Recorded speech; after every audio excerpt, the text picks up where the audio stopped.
figures, grim reapers, and I'm seeing shadow beings, and I'm seeing distorted faces, things that terrorize me in my sleep.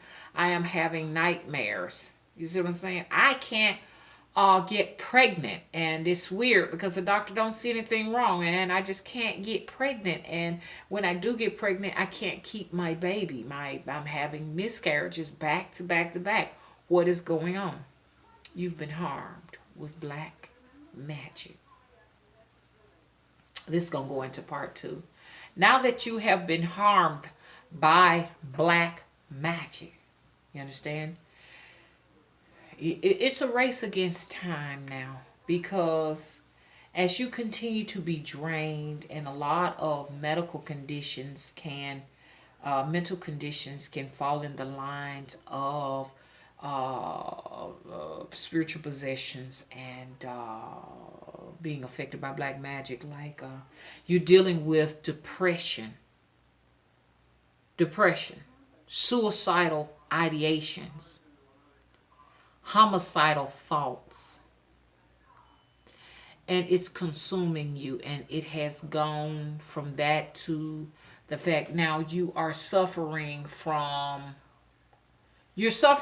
now a debilitating illness. It is turned into a debilitating illness, and now you feel like this is the end of your life, because you have fought and fought and fought the situation and fought the entity until the fault entity has now, broken you down, or you have not put up a fight with the entity, and you've just allowed it to just devour you. You have done absolutely nothing to help yourself to recover from the situation. I'm trying to follow myself as I look at my notes. Okay, because we shouldn't be feeling tired and fatigued if we've slept all day long. Am I right? Should we? If you've slept 10 hours, should you still be sluggish during the day? Because something is eating your energy. It is keeping you up late at night for reasons to harvest off of you, to feed off of you. And then in the daytime, once it's gotten its energy, because most entities cross over in the night, because the night, we talk about the thinnest veil in October, that there's spiritual activity going on from the other side with us, but that happens every night, believe it or not. People look forward to, okay, in October, I can holler at my spirits and stuff, but you can do that at nighttime. That's gonna happen to you at night anyways. So that's why they call between 12 and 3 o'clock the devil's hour, because of the spirits, or some people call it the hours of the saint. It just depends on what you want to call it. But this is the time when they are very active, and they are actually requiring you to be up to have your energy in the night. Now, up in the daytime, they have that window has closed where they can't necessarily come through, which some can, but most can't. Now you got to sleep all day long.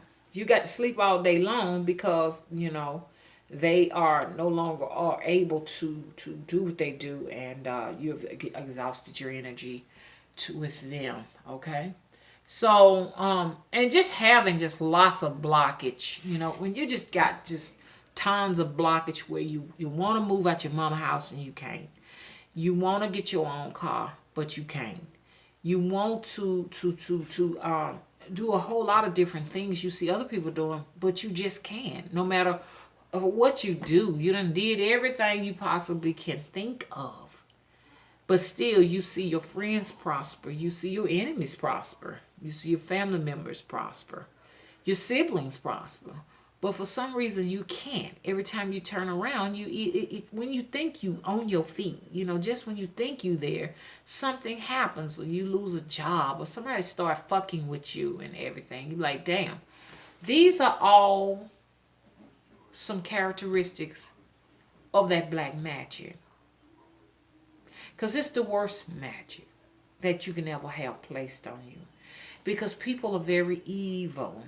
And the sad thing about it is, you don't have to do anything to these people in order for these people to affect you, your health, your mind, your state of mind, because your state of mind is your health, or to affect your finances, and your well-beings. Okay, people will just be evil enough to put some of those things on you. You finding yourself burning all in different parts of your body. Damn, it's like I'm just always burning in my stomach. I'm burning in my chest. I'm burning in my back. Or I'm burning in my head. And I'm burning in my hands. Or I'm burning in my feet.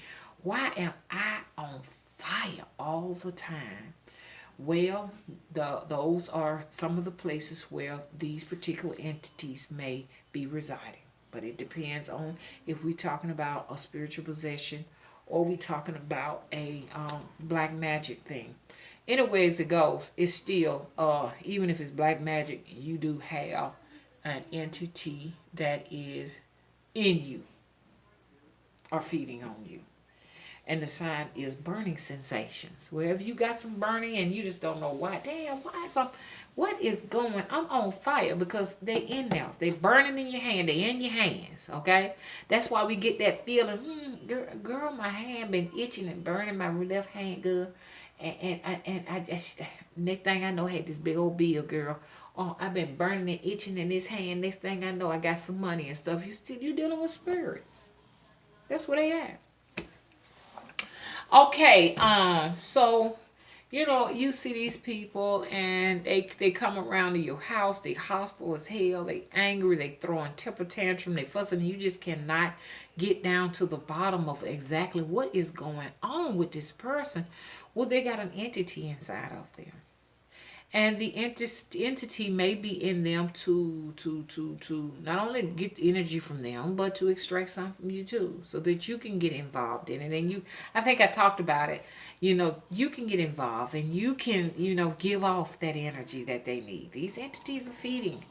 Or you may find yourself in a situation where someone may be coming around and they're very, very hot and sexual, and you don't necessarily see them like that, or maybe you do when they hot for sex and stuff like that. You may say, dang, what's going on here?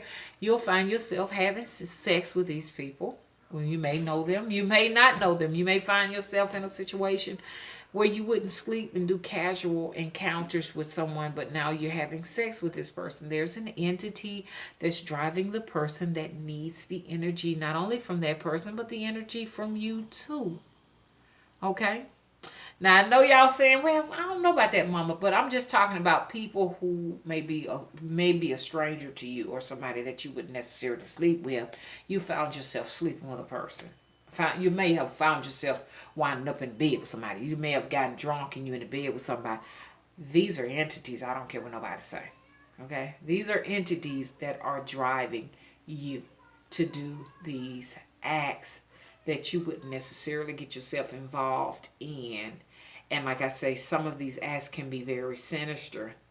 You may find yourself, and we hope that no one is listening to me that is in a situation like that. You may find yourself in a rage where you feel like you just gonna attack somebody, even go out and kill somebody, and people can see the rage in your eyes, and you be crazy as hell, screaming, hollering, and just snatching your hair out.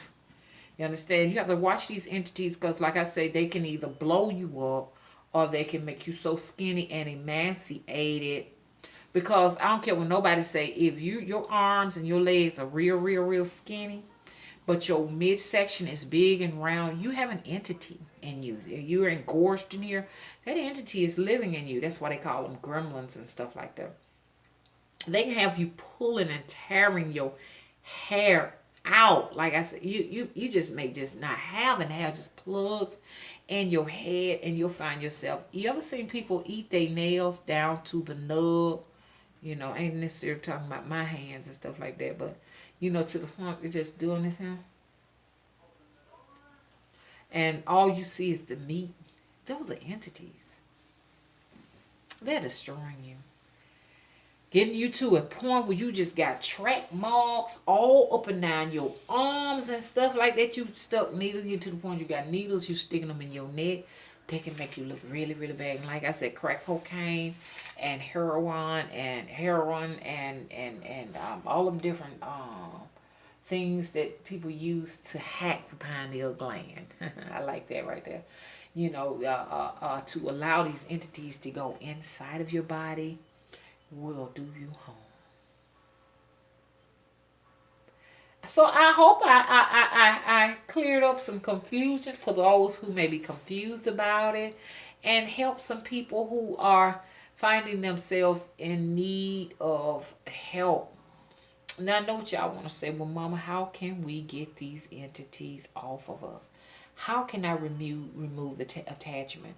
Um, because we, like I say, I got attachments. All of y'all spiritualists, y'all know y'all got attachments. You know, most of these attachments have come from opening up yourself, open the doorways up to these different tools like cards and incenses, and something as innocent as incenses and candles will open you up to these attachments. And uh, so you want to know how to get these attachments off. Some of them you're going to be able to get them off. Some of them fall off. You know, usually a possession on me is no more than 3 months and stuff. But I've dealt with some for 6. You know what I'm saying? And some of them, if you ain't careful, they can be on you for a lifetime. We're going to take some of these to the grave with us. Hello? Aunt, Grandma Nancy, them attachments going to stay on you till they can attach themselves to somebody else. So you just forget about them right there. You're going to continue to cook them good collard greens. You understand? Like Grandma Nancy. That's going to stay. But it's these entities that are affecting us so where we cannot even raise our head to get up out of bed. That must go. They must go. Especially the ones that are tearing up our finances. The ones that have us now thinking that it's okay to live outside and make a life outside in harsh elements when there are just homes all over America. You know, I'm just not saying that people who decide to live outside are bad people or anything like that, because some people want to do that. But when it has gotten to a point where you have found yourself accepting, being in a situation where you are lacking and you don't have the simple necessities to sustain life, you are definitely being affected by a diabolical entity, because that's what they want you to do. They want you to, accept the fact that, oh, you're going to be tired and sleepy all day long and you're not going to have energy to do things for yourself. That's what they want you to think. They want you to think that it's okay. It's okay. It's cool that I go out and get all of the sex that I want. It's all right. It's okay. At the expense of the fact that I may go out and contract something, or it's cool, man. I can do it. It's okay. It's okay. It's okay that I go out and I rape people and take their bodies against their will. It's fine. It's okay if I go out and kill and murder. See, they want to psych you up to make you think that it's normal.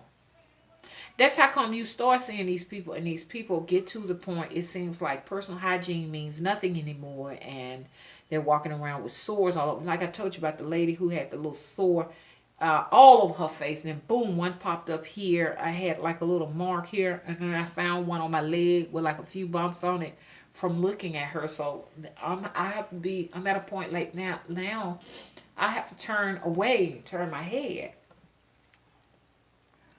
because I just can't look, because I can inadvertently heal someone, not intending to. Having mercy and pity on that person can bring to me some things that will eventually hurt me. Does that make sense?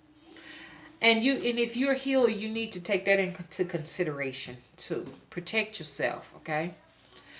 Looking into people's eyes can bring you harm. You can look at somebody's eyes and they can just, boom, sock it to you. I never will forget, there was a girl that went to the school with me, and I never will forget, she had really, really big breasts for her age, and she I think she was about 17 at the time, or 18. She had a boyfriend. I had flat chest. I didn't have nothing. My breast didn't grow until I had my babies. I just had a flat chest, before my children. And I remember, we would take home economics, and she would always be like, "Oh my God, Vanita, you don't have, excuse me, you don't have any breast.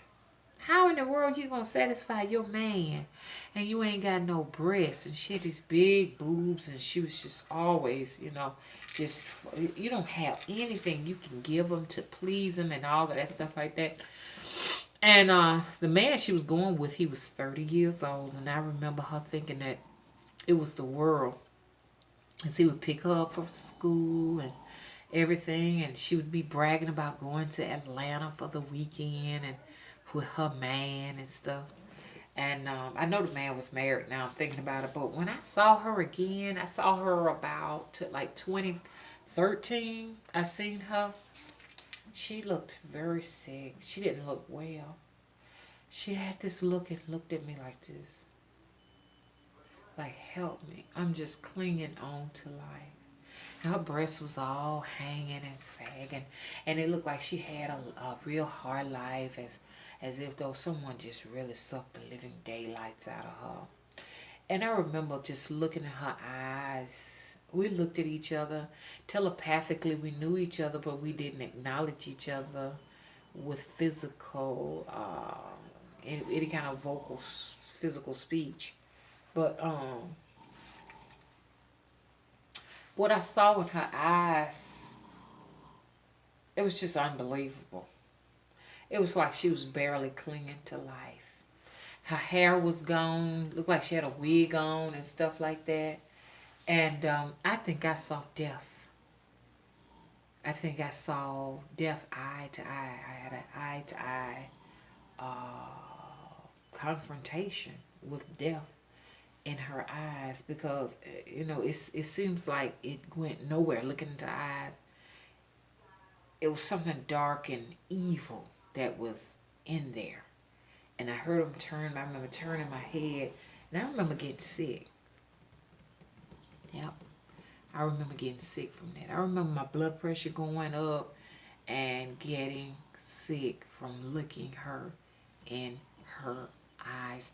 When you see people looking like that in their eyes, their soul is getting ready to separate from their body.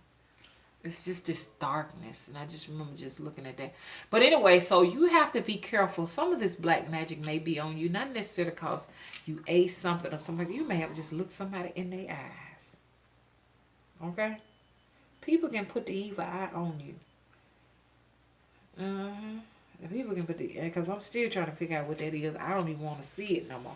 But anyway, so watch whose eyes you looking in, y'all. You don't want to be looking in anybody's eyes, honey. You don't, especially when you go into these places like New Orleans and Haiti and these islands and stuff like that. Okay, be careful. I never will forget. I went to New Orleans, and even though I wasn't a resident of New Orleans or anything, I'm completely harmless. But I was there, and there was this guy that we went in there to that little seafood restaurant near the bridge. For a lot of you all who know New Orleans well, it's by the bridge. It's like an Asian place. They sell seafood, cold seafood, and they'll cook it for you too. But I was in there, and I was talking to the man that owns the store. He would not look me in my eyes. Anyways, y'all, that ends this video. Please subscribe and click the notification bell, and I'll be back with part 4. Boom.